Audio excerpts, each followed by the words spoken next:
Primeira Carta aos Coríntios, capítulo 1. Eu, Paulo, chamado e enviado por Jesus, o Messias, conforme o plano de Deus, com meu amigo Sóstenes, envio esta carta a vocês da Igreja de Deus em Corinto, cristãos purificados por Jesus e separados para uma vida plena de Deus. Incluo nesta saudação todos os que invocam Jesus, onde quer que vivam.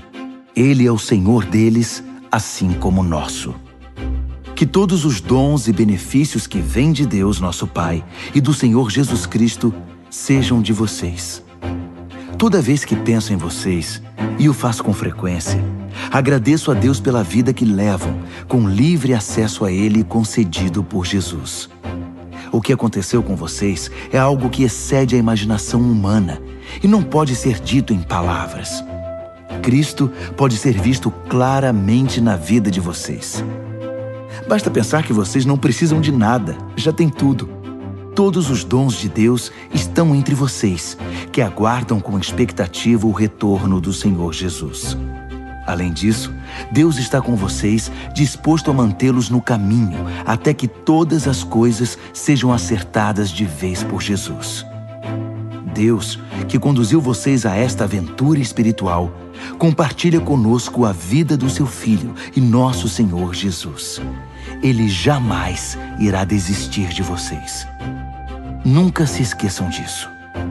Tenho uma preocupação séria a compartilhar com vocês, meus amigos, pela autoridade de Jesus, nosso Senhor. Tentarei ser o mais direto possível. Vocês precisam aprender a entrar em acordo. Devem ter consideração uns pelos outros, cultivando a vida em comum. Menciono a questão porque alguns membros da família de Chloe me deram uma notícia preocupante, que estão brigando entre vocês. Vou dizer exatamente o que ouvi. Vocês estão criando partidos e declarando: eu estou do lado de Paulo, ou eu prefiro Apolo, ou Pedro é o meu líder, ou eu pertenço ao grupo do Messias.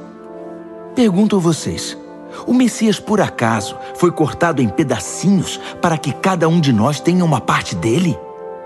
Paulo foi crucificado por vocês? Algum de vocês foi batizado em nome de Paulo? Não participei de nenhum dos batismos de vocês, com exceção dos de Crispo e Gaio. E agora, diante dessa questão, estou feliz de não ter participado. Pelo menos ninguém pode sair por aí dizendo que foi batizado em meu nome. Pensando bem, batizei outra família, a de Estéfanas, mas pelo que lembro foram apenas esses. Deus não me enviou para juntar seguidores meus, mas para pregar a mensagem, anunciar o que Ele tem feito e reunir seguidores dele. Não fui enviado para pregar confiando em minha eloquência, banalizando assim o que importa, a cruz de Cristo. Ela não pode ser reduzida a mero discurso. A mensagem que aponta para Cristo na cruz parece tolice para os que caminham para a destruição. Mas para quem está no caminho da salvação, faz todo sentido. Está escrito: destruirei a sabedoria dominante, mostrarei que quem se acha sábio é louco. Onde acharão alguém verdadeiramente sábio, educado e inteligente na época atual? Deus já não denunciou tudo isso como mera pretensão, palavras sem sentido? O mundo, com sua sabedoria fantasiosa, nem mesmo chegou perto do conhecimento de Deus.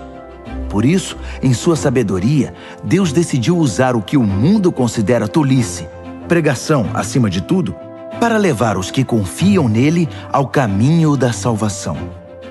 Enquanto os judeus buscam milagres e os gregos correm atrás de sabedoria filosófica, nós prosseguimos anunciando Cristo o crucificado. Os judeus o consideram uma pedra de tropeço e os gregos um absurdo. Mas para nós, judeus e gregos, pessoalmente chamados por Deus, Cristo é o milagre e a sabedoria absolutos, reunidos numa única pessoa. A sabedoria humana é quase nada comparada com o aparente absurdo de Deus. Toda força humana, nem sonhando, pode competir com a, entre aspas, fraqueza de Deus. Lembrem-se de quem vocês eram quando foram chamados para esta vida. Não vejo entre vocês muitos representantes da elite intelectual, nem cidadãos influentes, nem muitas famílias da alta sociedade. Não é óbvio que Deus deliberadamente escolheu homens e mulheres que a sociedade despreza, explora e abusa? Não é óbvio que Ele escolheu gente do tipo Zé Ninguém para desmascarar as pretensões vãs dos que se julgam importantes? Fique claro que nenhum de vocês pode contar vantagens diante de Deus. Tudo que temos, cabeça no lugar, vida correta, pecados perdoados e novo início, vem de Deus por meio de Jesus Cristo. Daí o ditado: se alguém se orgulha, que se orgulhe por causa de Deus. 1 aos Coríntios, capítulo 2. Amigos, vocês devem estar lembrados da primeira vez em que os visitei para deixá-los a par da grande jogada de Deus. Na ocasião, não tentei impressionar ninguém com discursos sofisticados ou com argumentos filosóficos. Decidi apresentar primeiro Jesus e quem Ele é, de maneira pura e simples. Depois, falei de Jesus e do que Ele fez, o Jesus crucificado. Não estava certo sobre como apresentar o tema. Sentia-me despreparado. Se querem saber a verdade, eu estava morrendo de medo. Assim, nada do que eu disse deve ter impressionado vocês. Mas mesmo assim, a mensagem cumpriu seu propósito. O Espírito e o poder de Deus fizeram isso, o que deixa claro que a vida de fé que possuem é uma resposta ao poder de Deus, não o resultado de técnicas de manipulação mental ou emocional. A verdade é que temos sabedoria para compartilhar desde que vocês estejam espiritualmente firmes. Não se trata de sabedoria popular, propagada por supostos especialistas, que estarão obsoletas em um ano. A sabedoria de Deus é algo misterioso, que encerra a profundidade de seus propósitos. Nada tem de vaga e superficial. Ela não é uma nova mensagem, é a mais antiga. O que Deus determinou como forma de produzir o melhor dele em nós, muito antes que entrássemos em cena. Os sábios do nosso tempo não têm ideia do que seja esse plano eterno. Do contrário, não teriam matado numa cruz o Senhor da vida designada por Deus. Por isso, temos este texto das Escrituras. Ninguém jamais viu ou ouviu algo parecido. Nunca se imaginou algo semelhante. Mas é o que Deus tem preparado para aqueles que o amam. Mas vocês o têm visto e ouvido porque Deus, por intermédio do seu Espírito, o revelou a vocês. O Espírito, não satisfeito em mover-se na superfície, mergulha até as profundezas de Deus e traz à tona o que Deus planejou. Quem conhece o seu pensamento, a não ser você mesmo? O mesmo ocorre com Deus. Ele não só sabe o que está pensando, mas também nos permite sabê-lo. Deus tudo nos revela sobre os dons da vida e da salvação que nos concedeu.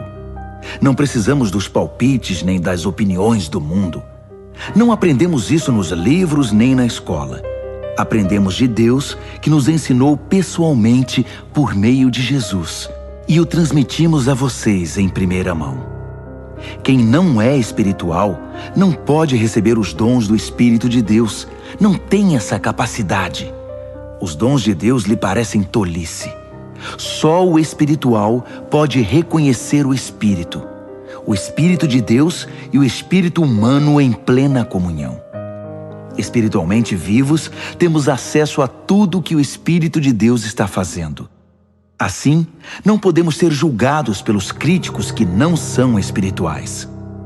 A pergunta de Isaías: existe alguém que conheça o Espírito de Deus, alguém que saiba o que ele está fazendo? Foi respondida: Cristo sabe, e nós temos o Espírito de Cristo. Primeira Carta aos Coríntios, capítulo 3. No entanto, amigos, sinto-me frustrado pela maneira nada espiritual com que vocês lidam uns com os outros e com Deus. Vocês estão agindo como bebês em relação a Cristo. Parece que só sabem mamar. Pois bem, vou amamentá-los, visto que não sabem se alimentar sozinhos. Quando vocês se apegam a algo apenas por se sentirem bem ou para dar impressão de que são importantes, não são muito diferentes de um bebê de colo, que só fica contente quando tudo lhe agrada. Quando um de vocês diz, estou do lado de Paulo, e o outro diz, eu prefiro Apolo, não está sendo infantil? Quem vocês pensam que Paulo é? Ou Apolo? Somos servos, nós dois, que os serviram enquanto aprendiam a confiar a vida ao Senhor. Cada um de nós cumpriu a tarefa de servo. Eu plantei a semente, Apolo regou as plantas, mas Deus fez vocês crescerem. Não é quem planta, nem quem rega, que está no centro do processo, é Deus. Ele faz as coisas acontecerem. Plantar e regar são trabalhos menores. O que torna essas atividades dignas é o Deus a quem servimos. Vocês são a lavoura de Deus e nós trabalhamos nela. Usando outro exemplo, vocês são a casa de Deus. Usando o dom que Deus me deu de arquiteto, desenhei a planta. Apolo ergueu as paredes. Que cada carpinteiro que venha trabalhar tenha o cuidado de construir sobre o fundamento. Lembrem-se de que há apenas um fundamento já estabelecido: Jesus Cristo. Sejam exigentes ao escolher o material que irão utilizar na obra. Em algum momento haverá uma inspeção. Se tiverem usado material barato, de segunda linha, vocês serão descobertos. A inspeção será rigorosa. Tudo precisa estar de acordo. Se o trabalho de vocês passar na inspeção, ótimo. Se não, a parte de vocês na construção será derrubada. Mas vocês não serão destruídos. Vão sobreviver, mas com dificuldade. Vocês percebem que são o templo de Deus e que o próprio Deus está presente em vocês? Quem destruir o templo de Deus não ficará impune. Estejam certos disso. O templo de Deus é sagrado e vocês são esse templo. Não se enganem. Não achem que são sábios apenas porque acompanham o noticiário. Sejam os desinformados de Deus. Esse é o caminho da verdadeira sabedoria. Gente que o mundo considera esperta, Deus chama de tola. Está registrado nas Escrituras. Ele expõe as segundas intenções dos que andam de nariz empinado. O Senhor vê através da cortina de fumaça dos que se acham. Não quero ouvir nenhum de vocês contando vantagem acerca de vocês mesmos nem de ninguém. Tudo já é de vocês. Foi um presente. Paulo, Apolo, Pedro, o mundo, a vida, a morte, o presente, o futuro, tudo é de vocês, que são privilegiados por estar unidos a Cristo, que está unido com Deus. Primeira carta aos Coríntios, capítulo 4. Não pensem que nós, líderes, somos o que não somos. Somos servos de Cristo, não senhores dele. Não somos guardiões.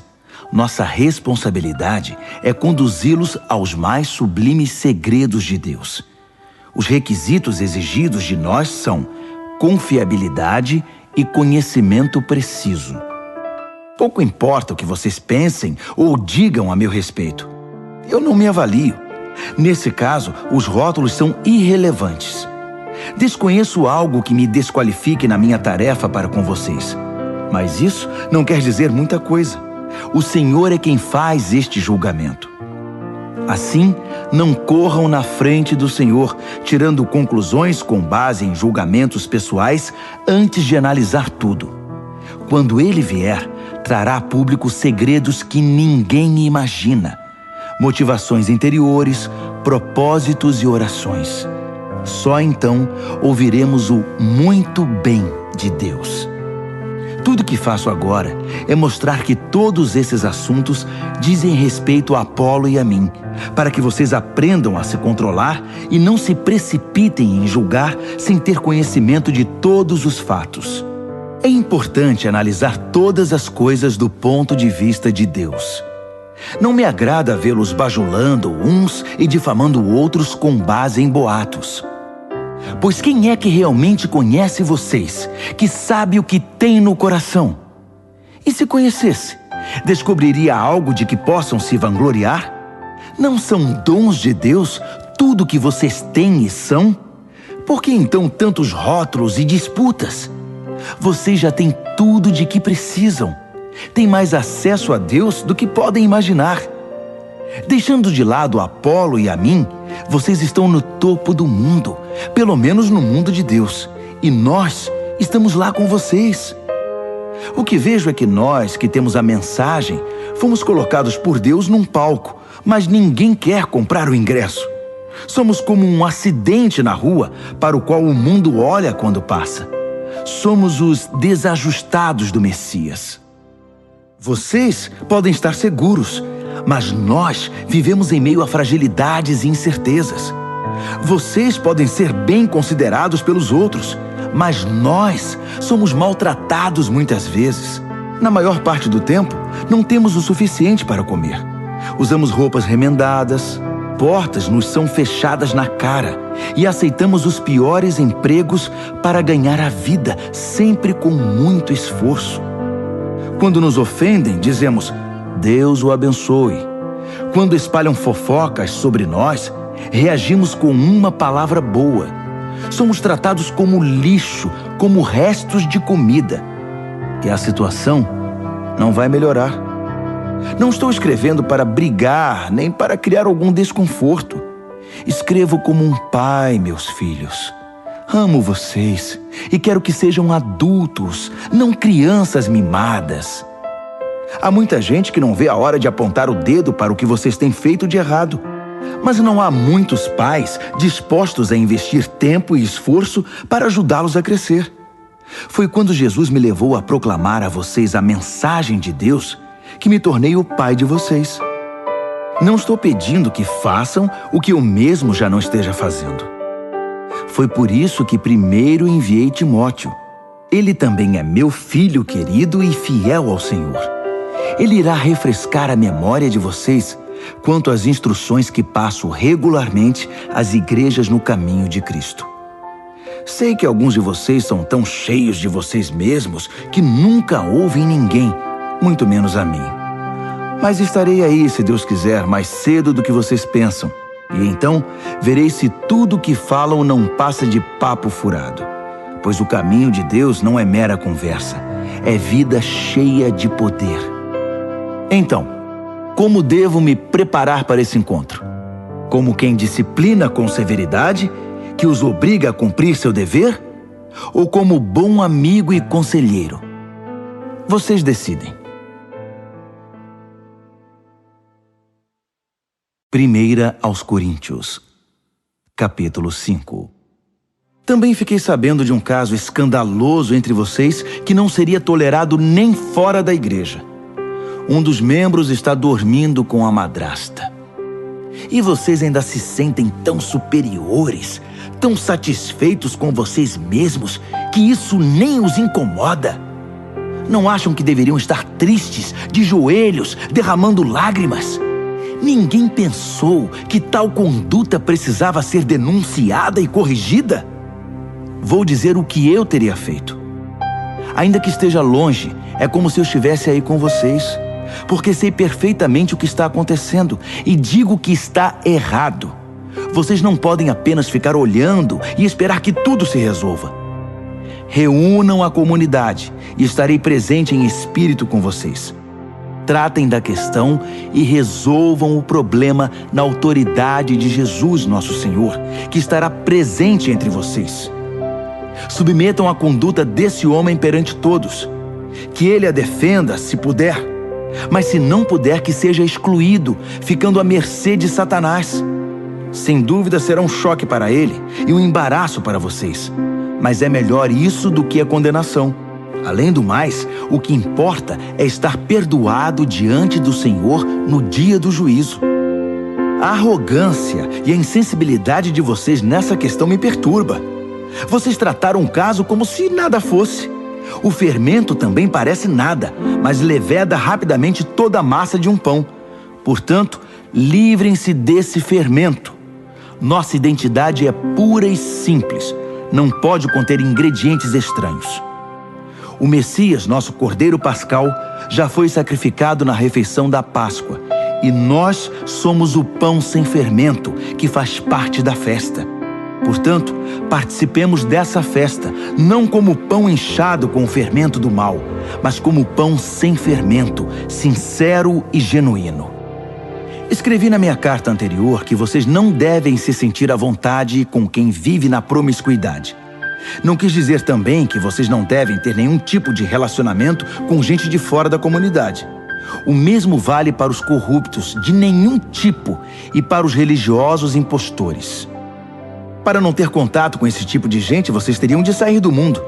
Mas estou dizendo que quando um amigo que alega ser cristão se comporta de modo promíscuo ou corrupto, cheio de revolta contra Deus ou contra os amigos, se embebeda ou se torna explorador, vocês não devem agir como se tudo isso fosse normal. Não podem simplesmente conviver com isso como se fosse um comportamento aceitável. Não sou responsável por aquilo que os de fora fazem. Mas será que não temos nenhuma responsabilidade pelos que são da comunidade cristã? Deus tratará dos que são de fora, mas não podemos nos omitir quando nossos irmãos e irmãs saem dos trilhos. Se necessário, temos de limpar a casa. 1 aos Coríntios, capítulo 6. Outra coisa. Como vocês ousam levar um irmão ao tribunal? Se acham que foram prejudicados, faz sentido levar o caso a um tribunal que nada sabe dos caminhos de Deus, em vez de levá-lo à família da fé? Um dia, o mundo inteiro comparecerá perante um júri formado pelos seguidores de Jesus. Portanto, se vocês vão julgar o mundo, não seria melhor tratar desde já dessas questões menores? Nós vamos julgar até os anjos. Por que então não julgar assuntos corriqueiros? Quando há desentendimentos, por que buscar a solução em gente que vocês mesmos não confiam? Digo isso com toda franqueza, para que percebam a bobagem que estão fazendo. Será possível que não há ninguém sensato entre vocês que possa tomar decisões justas quando surgem disputas e desentendimentos? Não acredito. E vocês estão levando o irmão ao tribunal perante gente que nem sequer crê em Deus. Como podem fazer justiça se não creem no Deus da justiça? Batalhas judiciais são manchas na comunidade. Não seria melhor arcar com o prejuízo e esquecer tudo? Agindo assim, vocês estão incentivando mais erros e injustiça e causando mais sofrimento à família cristã. Não percebem que esse não é o caminho de se viver? Os injustos que não se preocupam com Deus não farão parte de seu reino. Quem usa e abusa das pessoas, do sexo, da terra e de tudo que nela existe, não se qualifica como cidadão do reino de Deus. Estou falando de libertinagem heterossexual, devassidão homossexual, idolatria, ganância e vícios destruidores. Alguns de vocês, por experiência, sabem do que eu estou falando, pois não faz muito tempo vocês estavam nessa lista. Mas foram purificados e tiveram uma nova chance oferecida por Jesus, nosso Senhor e Messias, e pelo Deus presente em nós, o Espírito. Só porque algo é correto diante da lei, não significa que seja espiritualmente apropriado. Se eu saísse por aí fazendo tudo que tenho direito de fazer, seria um escravo dos meus caprichos. Vocês conhecem o velho ditado? Primeiro você come para viver, depois vive para comer?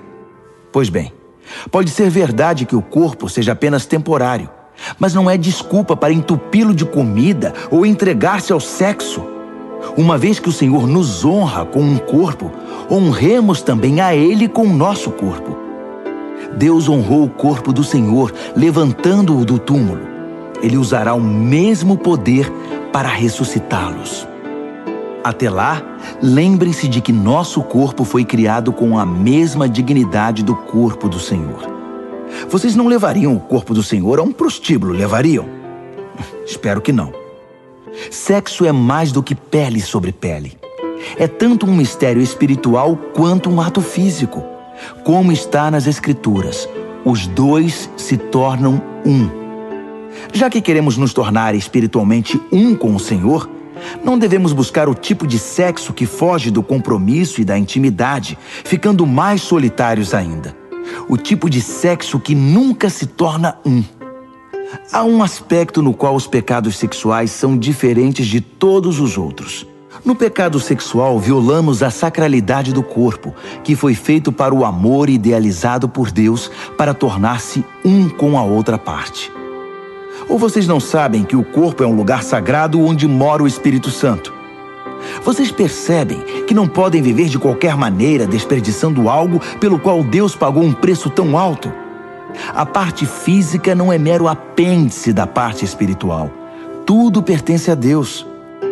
Portanto, deixem que as pessoas vejam Deus no corpo de vocês e através dele.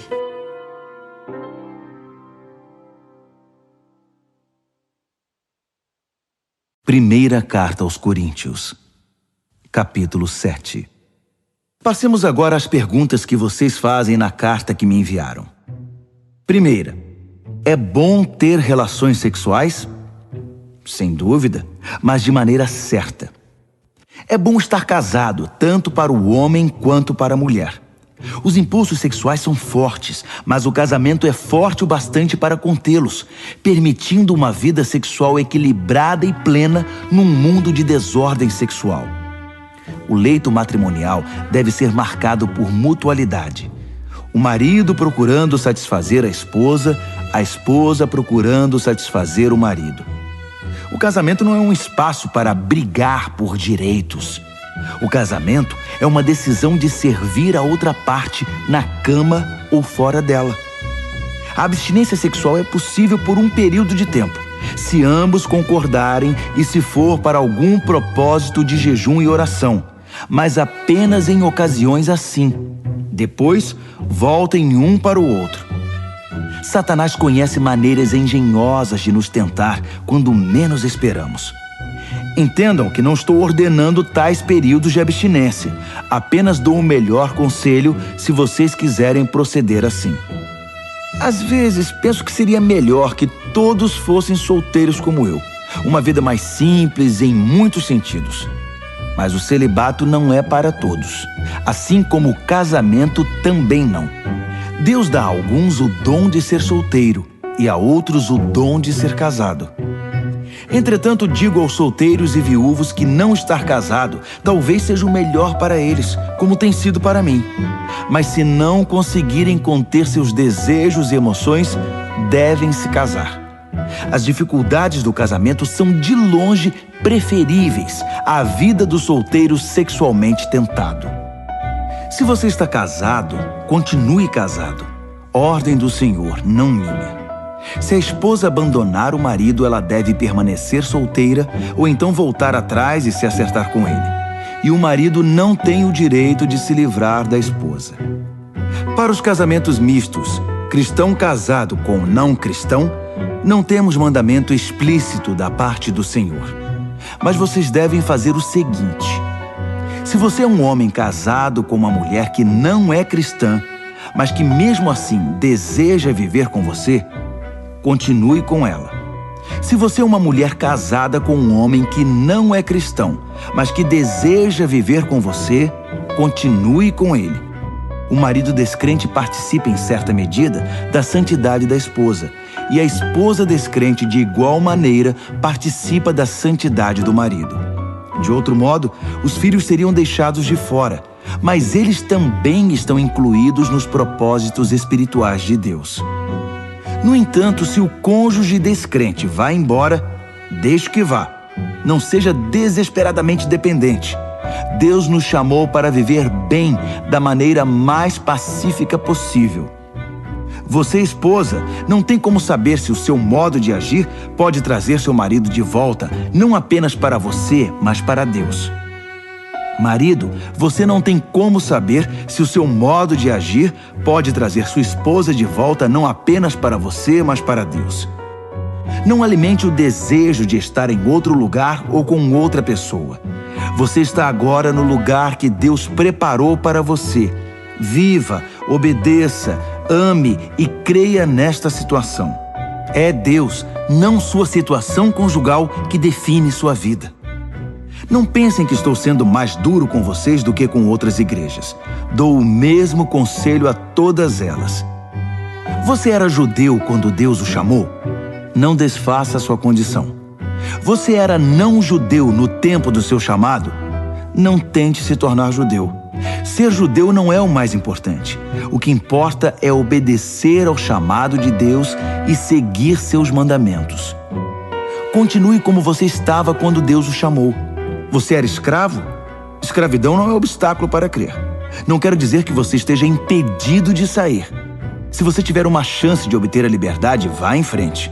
Estou apenas tentando dizer que com seu novo Senhor você vai experimentar uma liberdade maravilhosa, inimaginável.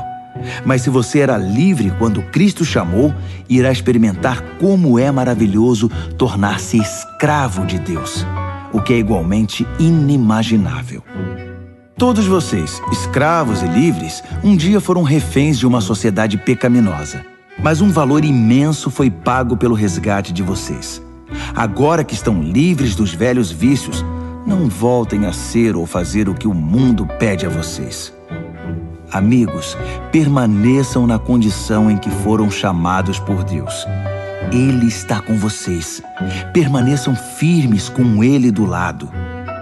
O Senhor não deu orientações explícitas para as virgens, mas como sou muito experiente na misericórdia do Senhor e sempre fiel, confiem no meu conselho. Por causa das pressões atuais que sofremos de todo lado, talvez fosse melhor permanecerem assim. Você está casado? Permaneça casado. Não está casado? Não se case. Mas se vier a se casar, não comete pecado. O que estou dizendo é que quando você se casa, assume um peso a mais, numa época já estressante demais.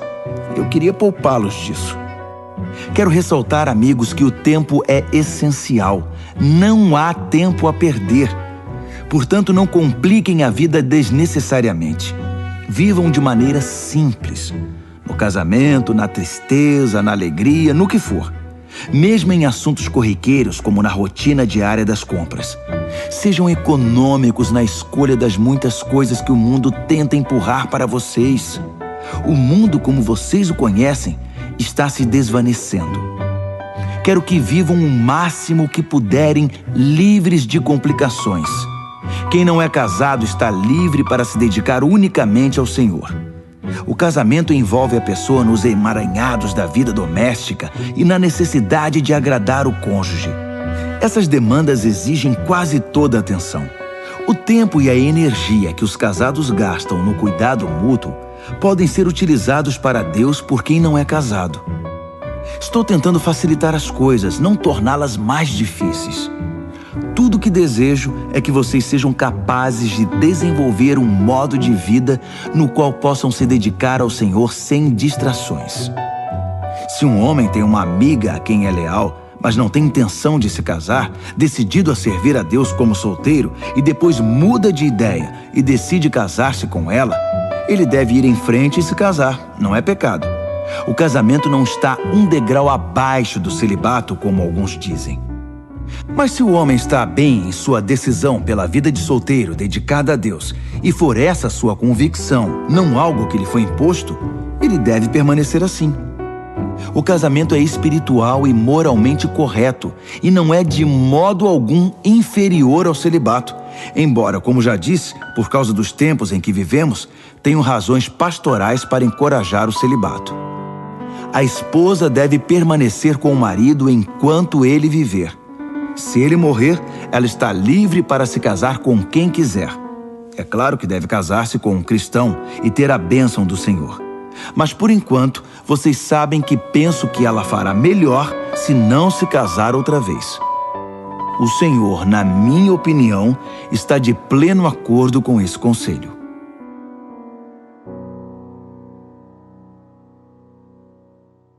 Primeira carta aos Coríntios, capítulo 8. Continue em aberto a questão sobre a carne oferecida a algum ídolo. Será que é correto participar de refeições nas quais esse tipo de carne é servido? Temos a tendência de pensar que sabemos de tudo e que temos a resposta para essa pergunta.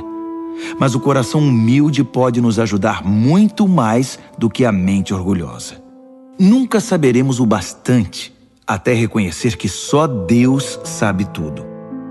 Alguns dizem, acertadamente, que os ídolos não existem de verdade, que não há nada neles, que não há outro Deus a não ser nosso único Deus e que não importa quantos desses chamados deuses sejam invocados e cultuados, eles nada acrescentam à nossa vida, exceto alguma história fantasiosa. Eles dizem, mais uma vez acertadamente, que há apenas um Deus, o Pai, que tudo nos dá e quer que vivamos para Ele. Dizem também que só há um Senhor, Jesus, o Messias, e que tudo é por causa dele, nós inclusive. Sim, é verdade. Então, pensando logicamente, nada aconteceu à carne quando ela foi oferecida ao ídolo. É como qualquer outra carne. Eu sei disso, e vocês sabem também. Mas isso não é tudo. Se fosse, algumas pessoas iriam achar que sabem de tudo e começariam a menosprezar os outros. O conhecimento verdadeiro não é insensível. Precisamos ser sensíveis ao fato de que não estamos todos no mesmo nível de compreensão. Alguns de vocês passaram a vida inteira comendo carne de ídolo e estão certos de que há alguma coisa na carne que prejudica vocês. Essa mentalidade não vai mudar da noite para o dia. Felizmente, Deus não nos vê pela dieta. Não somos elogiados quando comemos de tudo, nem repreendidos quando não toleramos essa comida. Mas Deus se preocupa quando alguém usa sua liberdade de modo irresponsável, levando algum companheiro de fé a se desviar do caminho, devido à vida que levavam anteriormente. Por exemplo, digamos que vocês se vangloriem da sua liberdade indo a um banquete oferecido em honra aos ídolos, no qual o prato principal seja carne sacrificada a ídolos. Mas essa postura pode representar um perigo para quem ainda luta com a questão, alguém que os considere sábios e maduros. O perigo é que ele ficará terrivelmente confuso, sem saber mais o que é certo e errado. Cristo deu a vida por essa pessoa. Seria pedir demais que desistissem de ir ao banquete por causa dela? Porque, como vocês dizem, não faria nenhuma diferença. Mas fará diferença se vocês ferirem um irmão, com o risco de condená-lo à ruína eterna. Quando vocês ferem seu irmão, estão ferindo Cristo. Um banquete aqui e ali não vale o preço de uma dessas pessoas frágeis na fé. Assim, se sua participação no jantar com carne de ídolo significar o desvio de algum irmão, é melhor ficar em casa. 1 Coríntios, capítulo 9. Não me digam que não tenho autoridade para escrever deste modo. Não acham que devo sentir-me perfeitamente livre para fazê-lo? Não recebi esta tarefa? Não fui chamado para esta obra no encontro face a face com Jesus, nosso Senhor? Vocês não são provas do que tenho feito para o Senhor?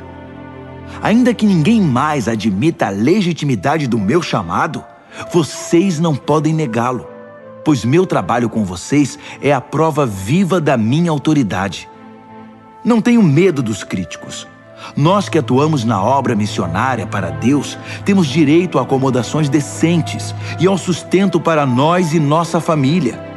Parece que vocês não levantaram objeção sobre isso para os outros apóstolos, nem para os irmãos do Senhor, nem para Pedro. Então, por que só no meu caso? Será que só Barnabé e eu temos de ir desacompanhados e ainda pagar do próprio bolso? Será que um soldado trabalha por conta própria? Que lavrador é proibido de comer dos frutos do próprio trabalho? Que fazendeiro não bebe o leite de seu rebanho? Não estou exagerando apenas por estar irritado. Tudo isso está escrito na lei de Moisés. Não amordace o boi, impedindo-o de comer os grãos enquanto debulha. Vocês acham que Moisés estava preocupado com o gado? Não acham que a preocupação era conosco? Claro que sim. Lavradores trabalham ansiosos pelo tempo da colheita. Assim, se plantamos sementes espirituais entre vocês, é errado esperar que nos sirvam 1 ou 2 refeições? Outros até exigem isso de vocês. Será que nós, que nunca exigimos nada, não merecemos mais? Mas não vamos começar a reivindicar agora o que sempre tivemos o direito de fazer. Nossa decisão é desistir de qualquer coisa que nos desvie da mensagem de Cristo. Minha preocupação agora é que vocês não usem nossas decisões para tirar vantagem ou privar alguém dos seus direitos. Vocês sabem que quem trabalha no templo sempre teve a garantia de poder viver dos rendimentos da casa de Deus. Também os que oferecem sacrifícios no altar podem se alimentar do que é sacrificado. Seguindo o mesmo raciocínio, o Senhor determinou que quem proclama a mensagem deve ser sustentado por aqueles que creem nela. Mesmo assim, quero deixar claro que nunca peguei nada para mim e que não estou escrevendo agora para exigir alguma coisa. Prefiro morrer a permitir que duvidem de mim ou questionem meus motivos. Se proclamo a mensagem, não é para ganhar alguma coisa. Sou impelido a fazer isso, e ai de mim se não o fizer. Se eu considerasse este trabalho apenas um meio de ganhar a vida, eu esperaria algum pagamento. Mas como não penso assim, pois creio que ele me foi confiado de modo muito especial, por que esperaria ser pago? Então, acham que eu estou ganhando algo com isso? Na verdade, estou. O prazer de proclamar a mensagem sem que vocês tenham de pagar por isso. Vocês não precisam nem bancar minhas despesas. Ainda que eu esteja livre das exigências e expectativas de todos, tornei-me um servo voluntário de todos para alcançar todo tipo de gente. Religiosos, não religiosos, moralistas, libertinos, fracassados, desmoralizados, não importa. Não adoto o estilo de vida deles. Mantenho o meu comportamento baseado em Cristo. Mas entrei no mundo deles e compartilhei da realidade deles. Tornei-me servo em minha tentativa de levar alguns dos que eu encontrei pelo caminho para uma vida salva por Deus. Fiz tudo por causa da mensagem. E não queria apenas falar dela, eu queria estar nela. Todos vocês já foram ao estádio e viram as corridas. Vários atletas correm, mas apenas um vence. Correr para vencer. É para isso que os bons atletas treinam duro. Eles fazem isso por uma medalha de ouro, que perde o brilho e o valor. Mas vocês estão atrás da medalha que nunca envelhecerá. Não sei sobre vocês, mas eu estou correndo a toda velocidade rumo à linha de chegada. Estou dando tudo de mim. Nada de pegar leve. Estou alerta e preparado. Não vou ser apanhado dormindo no ponto. Depois de mostrar o caminho para os outros, nem posso pensar que eu poderia perder. 1 Coríntios, capítulo 10. Amigos, lembrem-se da nossa história e aprendam. Nossos antepassados foram todos guiados por uma nuvem e conduzidos milagrosamente através do mar. Eles passaram através das águas, num batismo como o nosso, enquanto Moisés os levava da morte e da escravidão para a vida de salvação. Todos comeram e beberam a mesma comida e bebida, providenciadas diariamente por Deus. Eles beberam da rocha, uma fonte de Deus, que os acompanhava por onde fossem. E a rocha era Cristo. Mas experimentar as maravilhas e graças de Deus não pareceu significar muito, porque muitos deles foram vencidos pela tentação no terrível deserto, e Deus não ficou satisfeito. O mesmo pode acontecer conosco. Precisamos estar atentos para nunca sermos apanhados trilhando um caminho próprio, como eles fizeram. Não podemos fazer a religião virar um circo, como eles fizeram. Primeiro festejaram, depois dançaram. Não podemos cair na promiscuidade. Eles pagaram caro por isso.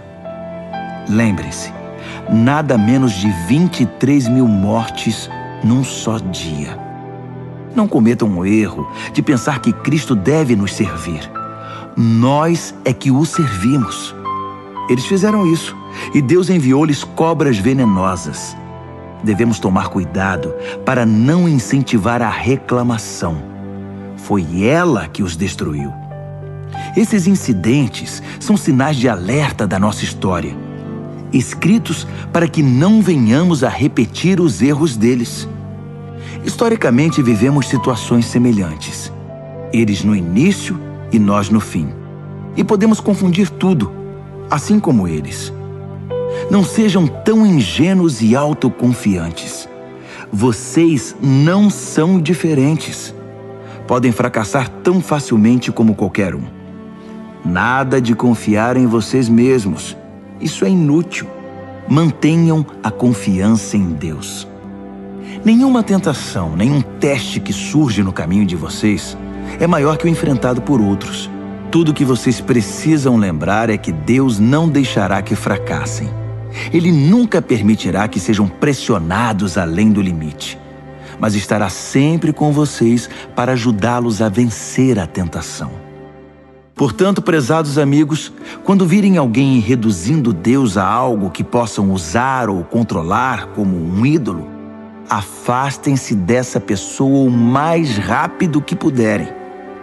Reconheço que estou me dirigindo a cristãos maduros. Tirem suas conclusões. Quando bebemos o cálice da bênção, não estamos participando do sangue da própria vida de Cristo? E não ocorre o mesmo com o pão que partimos e comemos?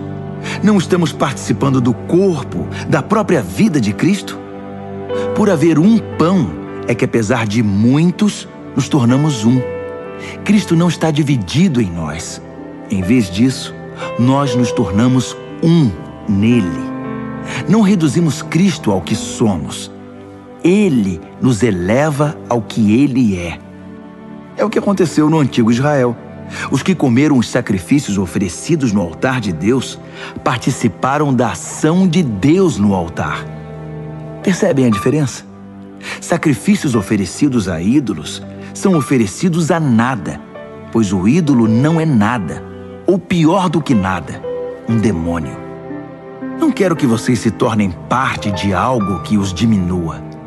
E vocês não podem estar em dois caminhos, participando do banquete do Senhor num dia e festejando com demônios no outro. O Senhor não suporta isso. Ele nos quer por inteiro. É tudo ou nada. Acham que podem aborrecê-lo sem prejuízo? Analisando a situação por certo ângulo, vocês poderiam dizer: tudo está certo. Por causa da imensa generosidade e da graça de Deus, não precisamos dissecar nossos atos para saber se serão aprovados. Mas a questão não é apenas confirmar se está certo. Queremos viver bem, mas nosso objetivo principal deve ser ajudar os outros a viver bem. Se partirem desse princípio, o bom senso os conduzirá pelo resto do caminho. Comam qualquer coisa vendida no açougue. Não é preciso encarar tudo como um teste de idolatria. A terra, afinal de contas, é de Deus, e tudo que há nela. Esse tudo inclui todo tipo de carne. Se um descrente o convida para jantar e você deseja ir, não recuse o convite. Aproveite e coma de tudo que for oferecido. Seria falta de educação e de espiritualidade investigar na hora a pureza de cada prato. Mas se ele disser que a comida foi sacrificada a um Deus, você deve recusar. Ainda que isso seja indiferente para você, não é para ele.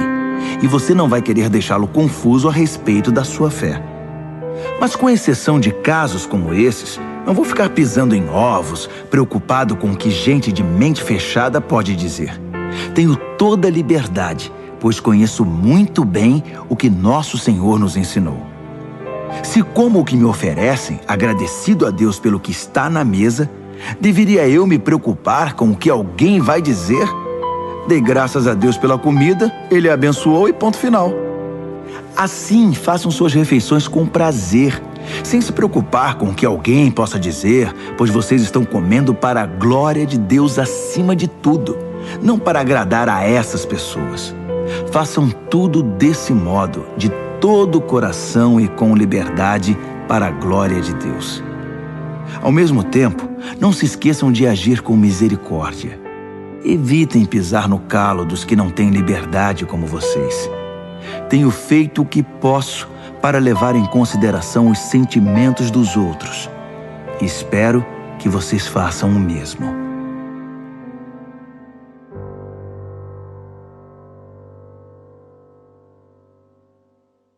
Primeira Carta aos Coríntios, capítulo 11.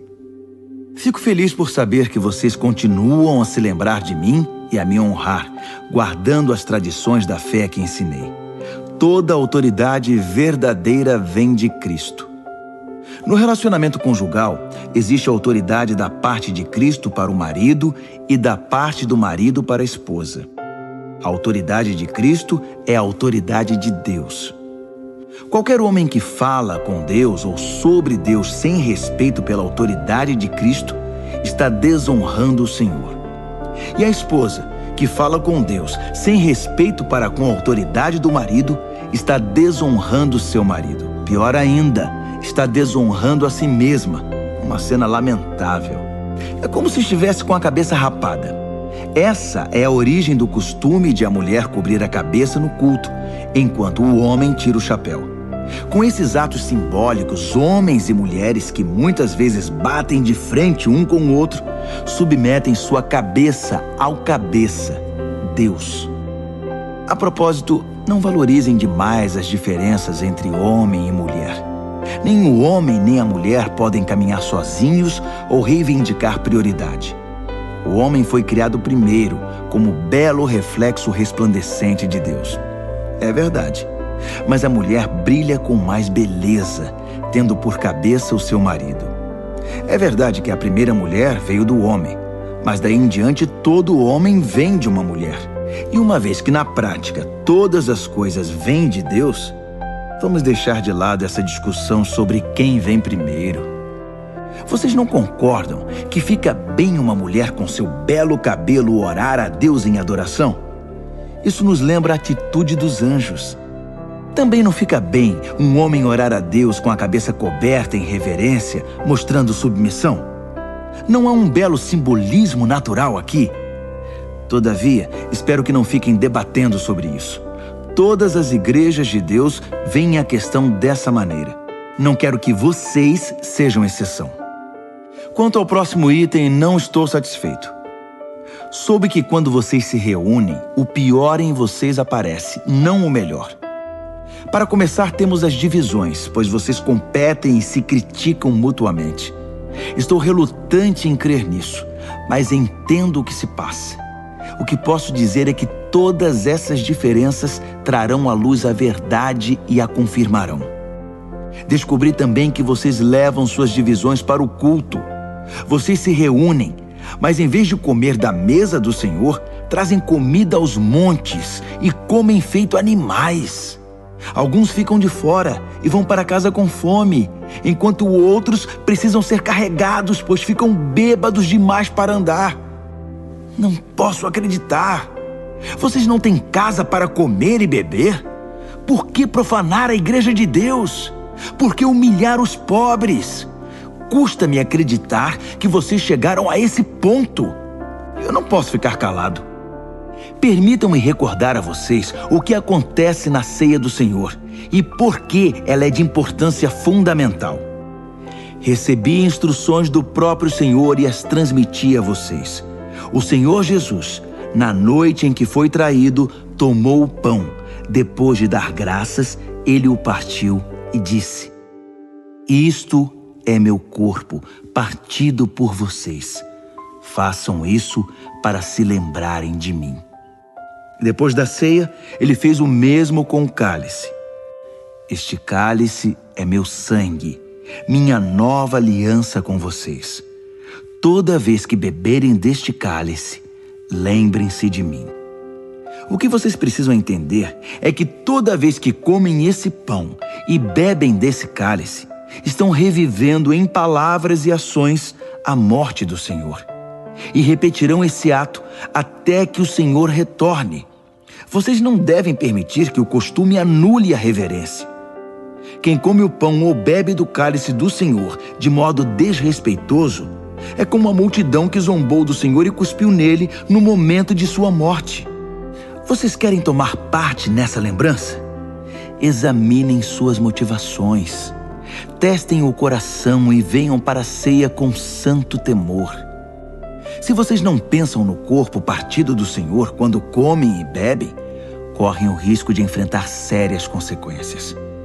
É por isso que muitos de vocês estão doentes e apáticos, enquanto outros morreram antes do tempo. Se nos corrigirmos agora, não precisaremos ser corrigidos mais tarde. Melhor ser repreendido pelo Senhor agora que enfrentar o castigo depois. Portanto, meus amigos, quando vocês se reúnem na mesa do Senhor, sejam reverentes e educados. Se vocês estiverem com fome a ponto de não poderem esperar para ser servidos, é melhor ir comer em casa.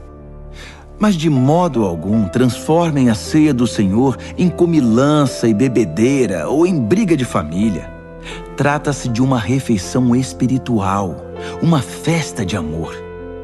Quanto às outras perguntas que vocês me fizeram, responderei pessoalmente na minha próxima visita.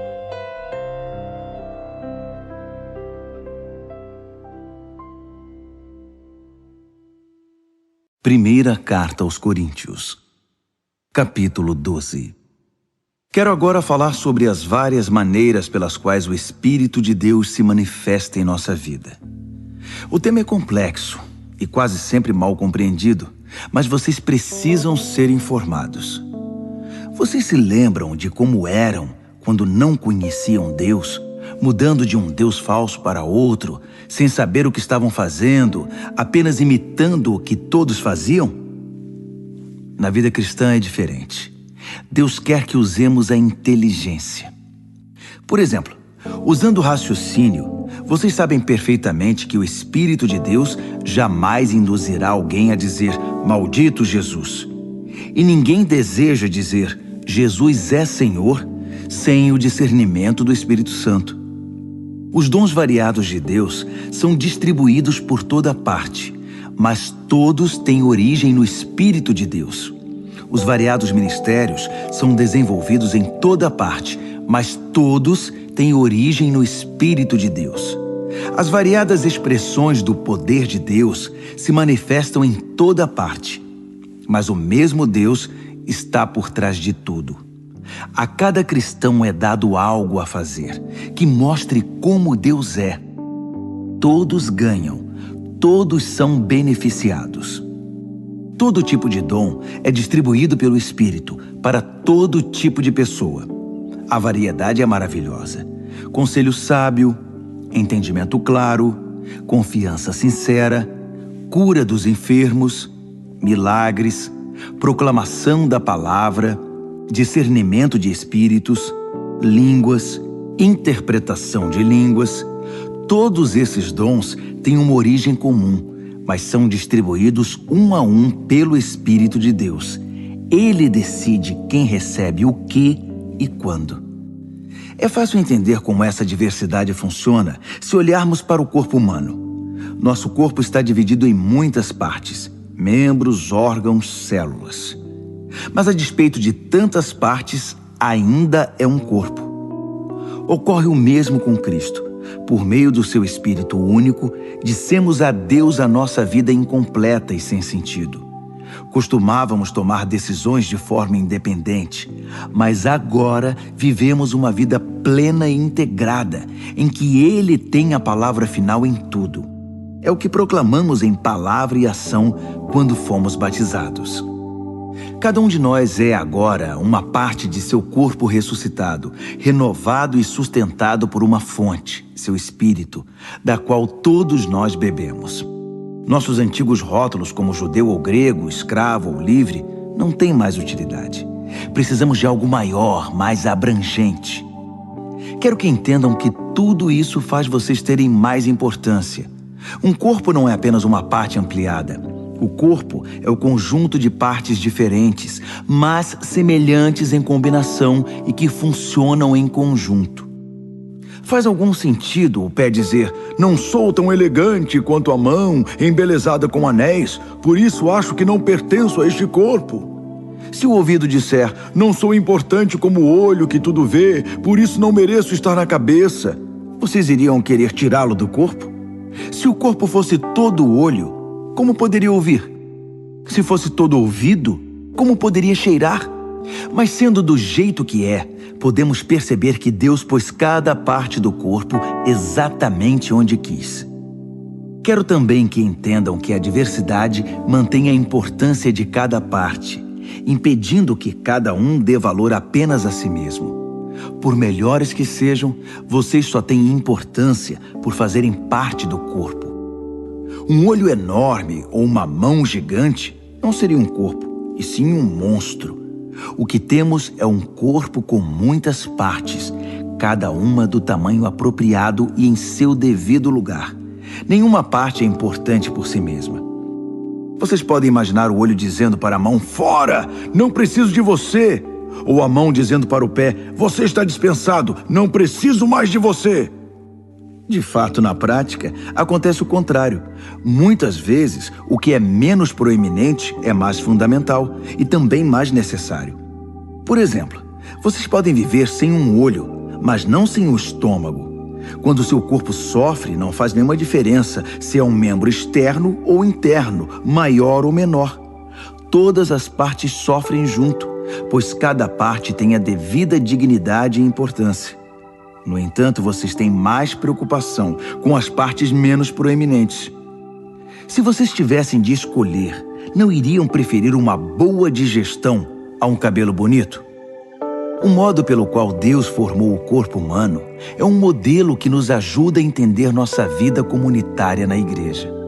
Cada parte depende da outra. As partes que mencionamos e as que não mencionamos. As partes que vemos e as que não vemos.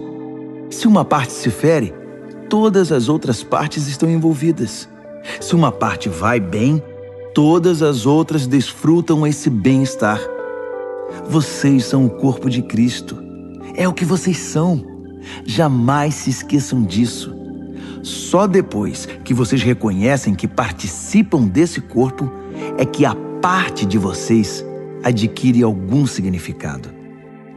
Vocês conhecem algumas partes que Deus estabeleceu na igreja, que é seu corpo: apóstolos, profetas, mestres, operadores de milagres, gente com dom de cura, gente com capacidade para ajudar, gente com capacidade de administrar, gente que ora em línguas.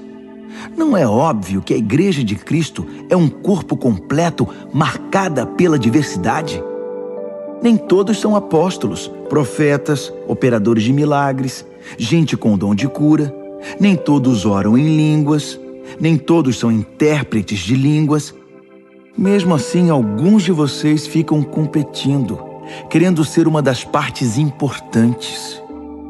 Mas agora quero apresentar a vocês um caminho muito melhor.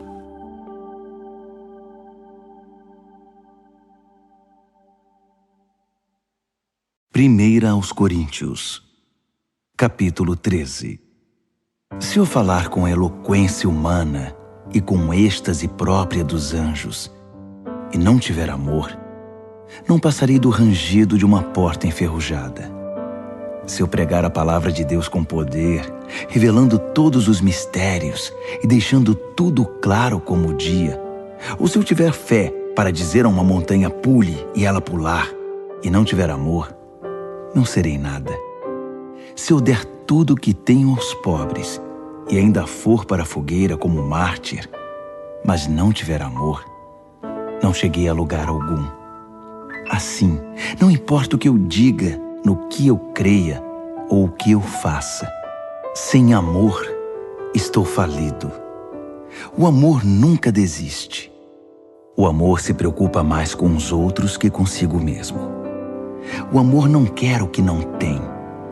O amor não é esnobe, não tem a mente soberba, não se impõe sobre os outros, não age na base do eu primeiro, não perde as estribeiras, não contabiliza os pecados dos outros, não festeja quando os outros rastejam. Tem prazer no desabrochar da verdade. Tolera qualquer coisa.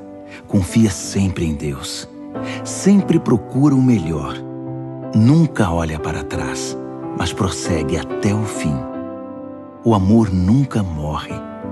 A palavra inspirada um dia será esquecida. A oração em línguas vai passar. O entendimento alcançará seu limite. Nós conhecemos apenas parte da verdade, e o que dizemos a respeito de Deus é sempre incompleto. Mas quando o que é completo chegar, tudo o que é incompleto em nós deixará de existir. Quando eu era bebê no colo da minha mãe, eu balbuciava como qualquer bebê. Depois que cresci, deixei para sempre essas coisas de bebê. Hoje, não vemos as coisas com clareza. Estamos como que num nevoeiro, enxergando com dificuldade por entre a neblina. Mas isso não vai durar muito. O tempo vai melhorar e o sol vai aparecer. Então veremos tudo tão claramente quanto Deus nos vê, conhecendo-o diretamente, assim como Ele nos conhece. Mas por enquanto, até chegar à perfeição, temos 3 coisas que nos guiam até a consumação de tudo: confiança firme em Deus, esperança inabalável e amor extravagante. E o melhor desses 3 é o amor. 1 Coríntios, capítulo 14. Procurem viver uma vida de amor como se a vida dependesse disso, porque de fato depende. Entreguem-se aos dons que Deus dá. Acima de tudo, proclamem sua verdade. Se vocês o louvam quando falam línguas, Deus os entende e ninguém mais, pois vocês estão compartilhando aspectos pessoais, e isso é entre vocês e Ele. Mas quando proclamam sua verdade na linguagem comum, vocês permitem que outros conheçam a verdade e com isso possam crescer, fortalecer-se e experimentar a presença de Deus com vocês. Aquele que ora usando uma língua de oração em particular obtém muito proveito disso. Mas proclamar a verdade de Deus à igreja na língua comum produz crescimento e fortalecimento para a comunidade. Meu desejo é que todos vocês desenvolvam intimidade com Deus em oração. Mas não parem aí. Prossigam e proclamem sua verdade com clareza aos outros.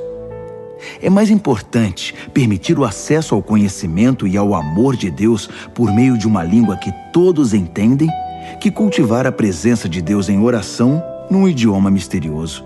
A não ser, é claro, que alguém possa interpretar o que vocês estão dizendo para o benefício de todos.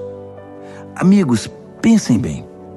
Se diante de vocês eu orar de um modo que só Deus entende, que proveito vocês terão? Se eu não falar claramente com alguma instrução, verdade, proclamação ou ensino, não terei nenhuma utilidade para vocês. Se os instrumentos musicais, flautas ou harpas, não são tocados de modo que cada nota seja distinta e esteja no tom, como se poderá identificar a melodia e apreciar a música? Se o toque da trombeta não é nítido, como será possível apresentar-se para a batalha? Então, se vocês falam de um modo que ninguém entende, por que abrem a boca? Há muitas línguas no mundo e todas têm significado para alguém. Mas se eu não entendo a língua, de nada me servirá. Não é diferente com vocês. Já que estão tão ansiosos por tomar parte no que Deus está fazendo, por que não se concentram em fazer o que é proveitoso para toda a igreja? Portanto, quando orarem em língua de oração, não guardem para vocês mesmos a experiência.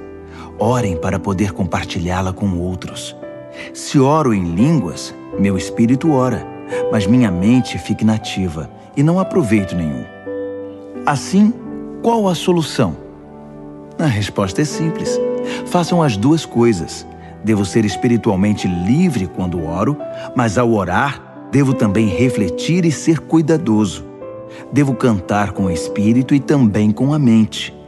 Se você abençoa usando uma língua de oração que ninguém mais entende, como poderia um recém-chegado que não tem ideia do que está acontecendo saber a hora de dizer amém? Sua bênção pode ter alguma beleza, mas você deixou de fora quem não entende. Sou grato a Deus pelo dom que nos concedeu de orar e louvar em línguas. Esse dom nos permite desfrutar uma intimidade maravilhosa com Ele. Eu participo disso tanto quanto vocês, ou até mais. Só que quando estou com a igreja reunida para o culto, prefiro dizer 5 palavras que todos entendem a dizer 10.000 que não façam nenhum sentido para os ouvintes. Para ser franco, eu estou impaciente com a infantilidade de vocês. Quanto tempo vai demorar para que cresçam e usem a cabeça como adultos? Tudo bem quando há uma falta de familiaridade infantil com o mal. Nesse caso, tudo de que precisamos é um simples não. No entanto, para dizer sim a alguma coisa, se exige algo mais. Só uma inteligência madura e bem exercitada poderá salvá-los de cair na ingenuidade. Dizem as Escrituras: em idiomas estranhos e pela boca de estrangeiros vou pregar a este povo, mas eles não vão ouvir nem acreditar. Assim, aonde esse falar em línguas que ninguém entende levará vocês? Isso não ajuda os cristãos e deixa os descrentes ainda mais confusos. Mas também é certo que essas línguas falam diretamente ao coração dos cristãos, sem alcançar os descrentes. Se a igreja estiver reunida e alguns descrentes estiverem ali quando vocês começarem a orar em línguas, dizendo coisas sem sentido para eles, pensarão que vocês perderam o juízo e sairão dali o mais rápido que puderem. Mas se houver descrentes num culto em que a verdade de Deus é transmitida com clareza, as palavras compreensíveis irão tocar o coração deles. E logo estarão ajoelhados diante de Deus, reconhecendo que Ele está no meio de vocês. Assim, quero que façam o seguinte: quando se reunirem no culto, cada um de vocês esteja preparado para fazer o que for proveito para todos. Cantar um hino, ensinar uma lição, contar uma história, fazer uma oração, interpretar línguas. Se forem feitas orações em línguas, que sejam no máximo 2 ou 3, mas apenas se estiver presente alguém que possa interpretar o que estão dizendo. Se não houver, que isso fique entre vocês e Deus. E que não haja mais de 2 ou 3 pessoas falando por culto, e os demais ouçam e guardem tudo no coração. Cada um por sua vez faça a sua parte, sem que ninguém assuma o controle. Assim, cada pessoa que falar tem a chance de dizer algo especial da parte de Deus, e vocês irão aprender uns com os outros. Se escolherem falar, são também responsáveis pelo modo e pelo momento de falar. Quando adoramos da maneira certa, não há confusão. Deus nos conduz à harmonia. Isso vale para todas as igrejas. As mulheres não devem interromper o culto falando quando deveriam estar ouvindo, nem fazer perguntas que poderiam ser feitas aos maridos em casa. Quanto a isso, o livro da lei de Deus orienta nossos procedimentos. As mulheres não têm licença para usar o momento de culto em conversas desnecessárias. Vocês, homens e mulheres, acham que são os grandes ungidos do Senhor que definem o certo e o errado? Pensam que tudo gira em torno de vocês? Se alguém acha que tem alguma palavra da parte de Deus, ou se sente inspirado a fazer alguma coisa, preste muita atenção ao que escrevi, pois essas são orientações do Senhor. Se vocês não as seguirem, não serão usados por Deus. 3 conselhos resumem tudo que falei. Quando transmitirem a verdade de Deus, falem de todo o coração. Se alguém estiver orando em línguas que vocês não entendem, não lhe digam como deve orar. Façam tudo de maneira cortês e organizada em todas as situações. 1 Coríntios, capítulo 15. Amigos, permitam-me repassar a mensagem com vocês mais uma vez. A mensagem que proclamei foi recebida por vocês. Nela vocês permanecem firmes e por ela foram salvos. Entendo que a fé que possuem é verdadeira, não um interesse passageiro, e que nela estão firmes de verdade. A primeira coisa que fiz foi apresentar a vocês de coração a mensagem que recebi. O Messias morreu pelos nossos pecados, exatamente como dizem as Escrituras. Foi sepultado e se levantou da morte no terceiro dia, mais uma vez, exatamente como dizem as Escrituras. Falei a vocês que ele apareceu vivo a Pedro, depois aos seus seguidores mais próximos e mais tarde a mais de 500 seguidores ao mesmo tempo. Muitos deles estão por aí, ainda que alguns já tenham morrido. Depois, ele passou um tempo com Tiago e com o restante dos que chamou para falar em seu nome. E, finalmente, apareceu vivo a mim. Faz todo sentido que eu viesse por último, pois nem mereço ser incluído no grupo original, como vocês bem sabem, já que passei anos perseguindo a Igreja de Deus. Mas a mim foi concedida a graça bondosa de Deus. E a ela devo tudo que sou. Não posso permitir que sua graça seja desperdiçada.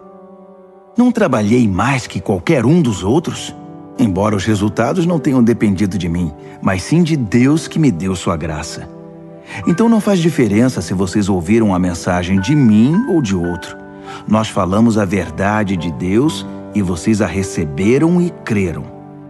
Agora quero fazer uma pergunta difícil, mas importante.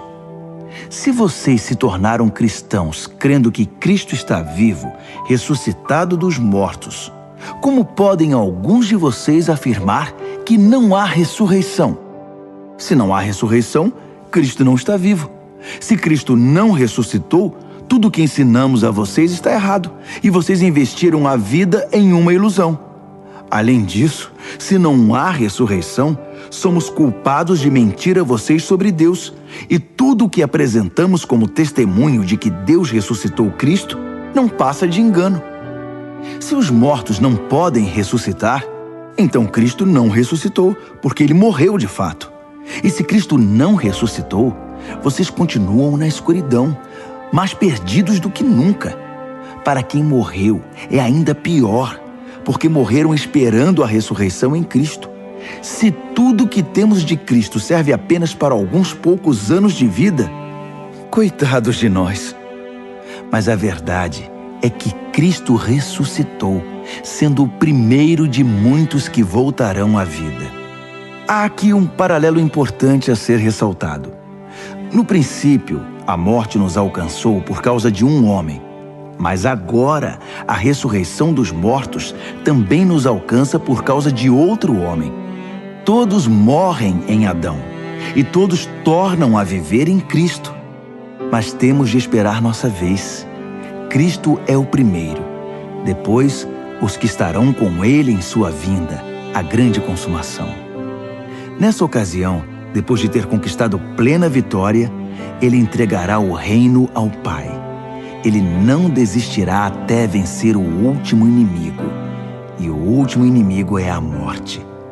Como disse o salmista, ele os venceu a todos e os pisoteou. É claro que isso não inclui o próprio Deus, porque quando tudo finalmente estiver sob o domínio de Deus, o Filho virá, ocupando o seu devido lugar. E o domínio de Deus alcançará sua plenitude, um final perfeito. Como entender que alguns de vocês se ofereceram para ser batizados em favor dos mortos? Se não existe ressurreição, para que este batismo? Não é uma contradição? E por que devo eu continuar arriscando a vida de forma tão perigosa? Encaro a morte praticamente todos os dias. Acham que eu faria isso se não estivesse convencido de que nossa ressurreição está garantida pelo Senhor ressuscitado? Acham que eu estava apenas bancando o herói quando enfrentei feras em Éfeso e por pouco não morri? É a ressurreição que motiva minhas palavras e ações, a minha vida. Se não há ressurreição, deveríamos seguir o ditado: comamos e bebamos que amanhã morreremos. Mas não se enganem, não se deixem levar pela conversa de que não há ressurreição. Lembrem-se, as más companhias destroem os bons hábitos. Pensem bem, Busquem a santidade de vida. Não desprezem a realidade da ressurreição, pois a ignorância a respeito de Deus traz grande prejuízo. A verdade é que uma discussão prolongada como essa é inútil. Um cético pode perguntar: como pode haver ressurreição? Mostre-me. Quero ver com os olhos. Com que esse corpo da ressurreição se parece? Na verdade, essa pergunta é absurda. Isso não se vê com os olhos. Entende-se por uma ilustração. Quando plantamos uma semente, ela morre e logo nasce uma planta. A semente e a planta são bem diferentes. A semente de uma laranja não se parece com uma laranjeira. O que plantamos é diferente do que colhemos.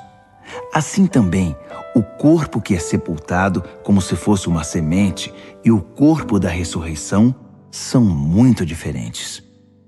Observem que a variedade de corpos é impressionante. Assim como há diferentes tipos de sementes, há diferentes tipos de corpos.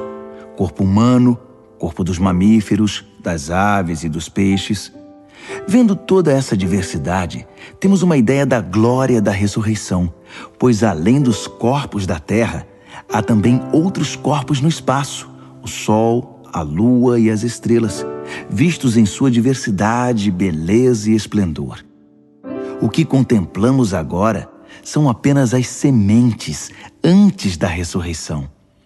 Imaginem como serão belas e gloriosas as plantas da ressurreição. A ilustração da semente, que depois de plantada morre e ressurge como planta viva, é, na melhor das hipóteses, uma simples comparação, mas talvez lance alguma luz sobre o mistério do corpo da ressurreição. É preciso, porém, ter em mente que seremos ressuscitados para valer, que estaremos vivos para sempre. O corpo que morre não manifesta beleza, mas quando ressuscitar, será glorioso. Sepultado em fraqueza, ressurgirá poderoso. A semente plantada é natural. Essa semente faz nascer o que é sobrenatural. É a mesma semente, o mesmo corpo. Mas que diferença entre o que morre fisicamente e o que ressurge em imortalidade espiritual. Para prosseguir, devemos voltar a atenção para as Escrituras. O primeiro Adão recebeu a vida. Cristo, o último Adão, é espírito doador de vida. A vida física vem primeiro, depois a espiritual.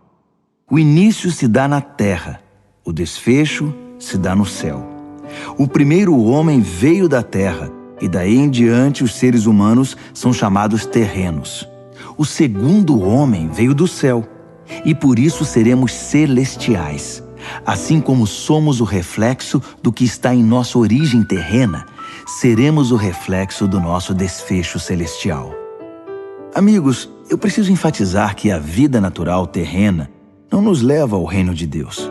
Sua própria natureza é morrer. Portanto, ela não poderia terminar naturalmente na vida do reino que dura para sempre. Mas quero compartilhar algo maravilhoso. Um mistério que talvez eu nunca entenda totalmente. Nem todos os cristãos vão morrer, mas todos serão transformados. O toque da última trombeta soará num piscar de olhos e o fim chegará. Ao sinal da trombeta celeste, os mortos se levantarão para nunca mais morrer, pois a morte perderá seu poder. Do mesmo modo, todos nós seremos transformados. Na ressurreição será assim. O que é perecível será substituído pelo que é imperecível. O mortal substituído pelo imortal. Então fará sentido o ditado: finalmente foi a morte derrotada pela vida. Ó morte, não está agora vencida?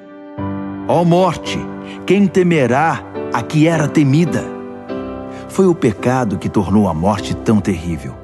E foi o código legal da culpa que conferiu ao pecado sua influência destruidora. Mas agora, graças a Deus, que por um só ato vitorioso da vida, derrotados estão o pecado, a culpa e a morte. E tudo graças ao nosso Senhor Jesus Cristo.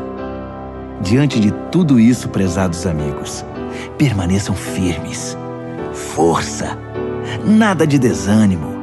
Dediquem-se inteiramente ao trabalho do Senhor, pois nada do que fazem para Ele jamais será perda de tempo.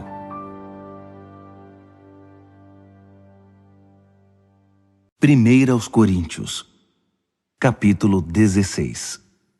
No caso da oferta que está sendo arrecadada para ajudar os cristãos pobres, dou a vocês as mesmas instruções que dei às igrejas da Galácia.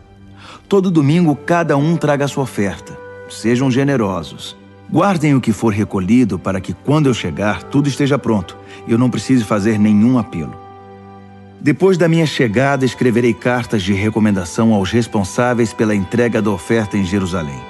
Se acharem melhor que eu vá junto, ficarei feliz em viajar com eles. Planejo visitar vocês depois de passar pelo norte da Grécia. Não pretendo ficar muito tempo lá, mas pode ser que eu fique com vocês até passar o inverno. Talvez possam me ajudar quando eu partir para a próxima missão. Não quero visitá-los apenas de passagem. Meu desejo é demorar um bom tempo, se o Senhor quiser. Por enquanto, permaneço aqui em Éfeso. Uma grande porta de trabalho se abriu aqui, apesar da oposição. Se Timóteo aparecer, cuidem bem dele. Façam que ele se sinta em casa. Como eu, ele é incansável no trabalho do Senhor. Não permitam que ninguém o menospreze.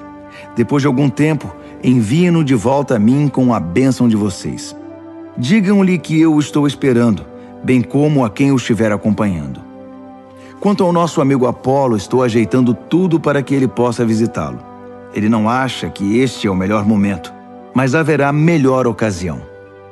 Fiquem de olhos abertos, sejam firmes na fé, compartilhem o que receberam, sejam corajosos e sempre ajam com amor.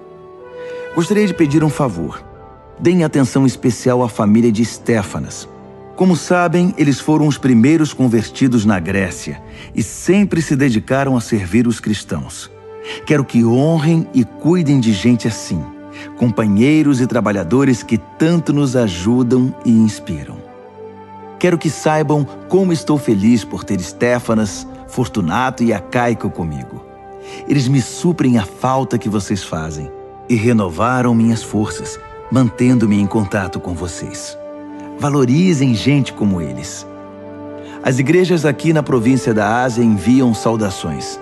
Áquila, Priscila e a igreja que se reúne na casa deles enviam saudações.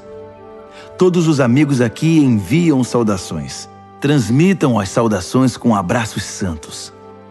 E eu, Paulo, de próprio punho, envio meus cumprimentos. Se alguém não ama o Senhor, perderá a bênção. Aguardem a vinda do Senhor.